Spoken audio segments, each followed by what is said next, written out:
Well, good day, friends. It's been a while since we talked about the Suzuki here, and I know some of you are kind of itching to know whatever happened to it, so let's talk about it a little bit. It's been pretty much done for the past couple months here. It's November now. I've pretty much finished it up, I want to say, back around early June. I mean, there's still work that can be done to it, but it's rideable as it is.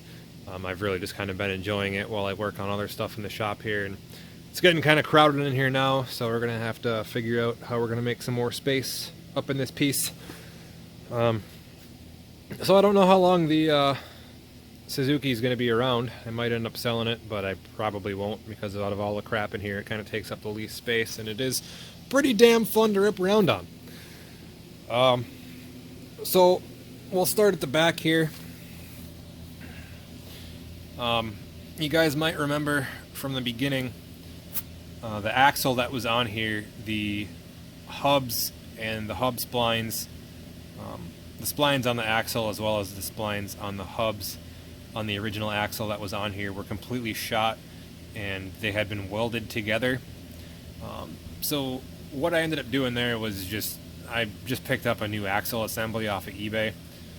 The only issue that I had was that there's two styles of swing arms for the LT230. Well, I guess the LT230S.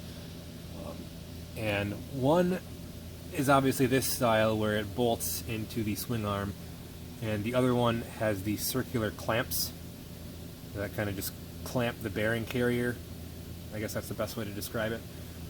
And the assembly I ordered off eBay was obviously, of course, it was the different style, for the different style swing arm, so I had to knock this axle out of the other style bearing carrier, and then while I did that, I replaced the bearings, the rear axle bearings in this carrier. And this axle is actually in pretty damn good shape. The splines on it are perfect. I did replace the rear sprocket and the chain as well while I was back here. Replaced the swing arm bushings. And actually this is the third swing arm I've had on here, and it's kind of just the best out of all three. Neither one of the three is perfect. They're all kind of wallowed out up there on the bushing housing, that tube at the front of the swing arm. And because of that, I'm still having chain issues with it. Thankfully the chain is not, it hasn't come off yet and slapped the case again. But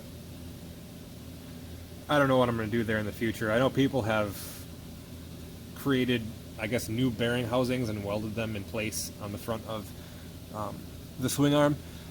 I saw one guy they took an axle out of a Ford 9-inch rear end or something like that, turned it down, and welded it in place, and that was his bearing or bushing housing on the front of the swing arm. That seems like a shitload of work, so I doubt I'll do anything like that, but I'll probably just end up leaving it alone, because honestly it's really not that bad. I just tension the chain every couple months and it's good to go. It's probably something you're supposed to do before you take it out for a ride anyway. But yeah, that's all I did back here. New axle, new chain, new drive sprocket, new rear axle bearings in this carrier, and new tires all around. These tires I picked up off Amazon for like 150 bucks for the set. They're just whole shot imitations. I think they were Mass Effects or something like that. Mounted them myself. Only had one screw up. This one I put on backwards. Really not too concerned about it. If I get super bored one day, maybe I'll pull it off and put it on the right way. But I just don't care. It doesn't affect the drivability at all. So screw it. It's fine. God, there's not a whole lot of room in here. I'm going to try and roll this out real quick so I can show you the other side. It's a little bit better. I did put a new drive sprocket on it as well. Got a case saver. And I think I need to get some kind of universal like chain tensioner. As you can see, there's still a good amount of slop here yet, and the chain it's coming up and it's hitting the case saver right here, and it's kind of worn a groove in there already. So Not too sure how to fix that or what I'm going to do about it. Again, I might just leave it alone. This guy here, probably the most expensive thing other than the exhaust that I put into this quad.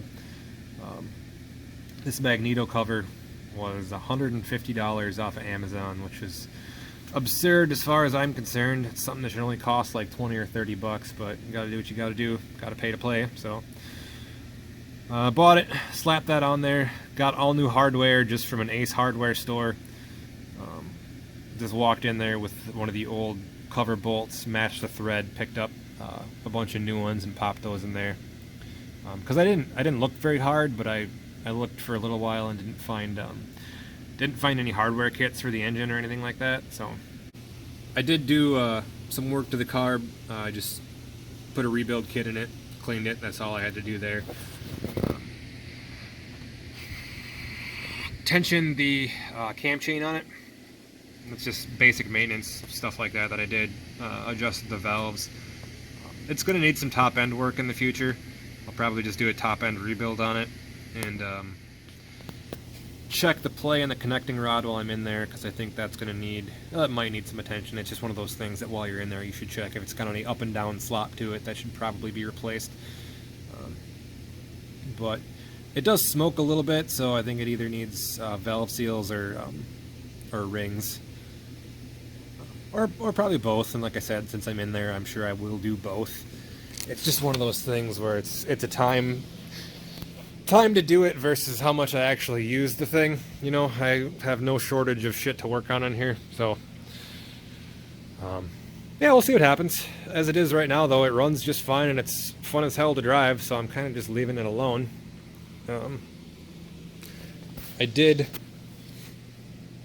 just put this pad on the bars just because it came with the grips that I bought for it. I went from a thumb throttle to a twist throttle. I put a clutch kit in it. What else did I do? Oh yeah, the bar that this sits on is actually just rebar that I welded in there, because this is actually a set for a dirt bike and it would not fit on the standard bar that is on the stock handlebars. So that's just a minor custom touch that I added to it there. And then the most expensive part by far is the full DG exhaust for this thing. And I won't fire it up right now, but I've got a couple other clips on my phone here of it running, and it sounds just amazing. I mean, the phone's not going to do it justice, but yeah, if you guys are building one of these and you can afford to spend, I think it was $230 for the full exhaust, I completely recommend doing it. I ordered it directly from DG. It's easy enough to find on there. I think it's just like an RCM, and then there's a specific number, but it says that it's, you know, for the LT230S. It's easy enough to find on their website. But it comes with a head pipe, and then yeah, the actual reverse cone itself there. But I think, like I said, I paid $230 for it. That was shipped from the factory, but it did take about 2.5 months to get it. 2.5 months, I think, because it's not something that they just have sitting on the shelf there, I guess. It's one of those things where they kind of just make it as they get orders for it, because it's not a very commonly requested item anymore, I guess. But definitely worth the money, definitely worth the wait. So much more fun to rip around on this when it roars versus the stock exhaust system that just kind of I don't know, kind of sounds like a lawnmower, I guess, if you ask me. But this thing, I don't know, it definitely increases the joy factor for me when I'm running around on it. But yeah, that's really all I did to it.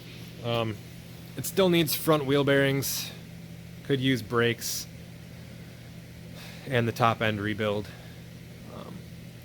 But as it sits, you know, it's completely functional, fun to ride around on, and that's all it is really for me. It's just a toy that, you know, in the middle of summer when I'm kind of bored and there's nothing else to do on a Sunday afternoon, just get the old 230 out and go for a ride. So that's about all there is to say about that.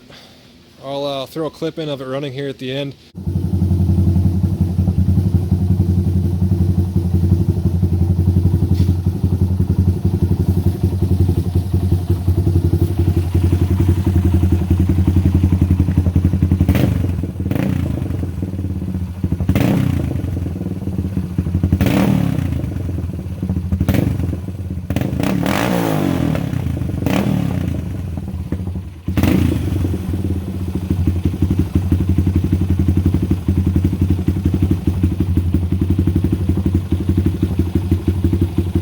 This probably hasn't ran in about a month or so, but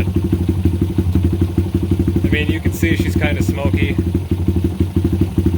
I'm sure it needs rings and valve guide seals, valve seals, whatever you want to call them. Like I said, I'm probably going to end up rebuilding the top end.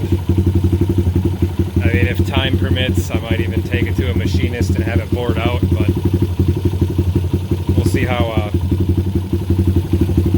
ambitious I get. But at least as it sits right now, it sounds pretty sick.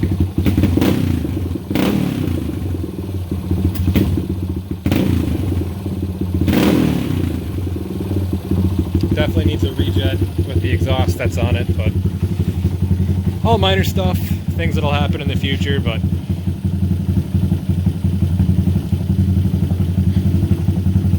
it was fun to ride around this summer as it is, so I'm calling it a success.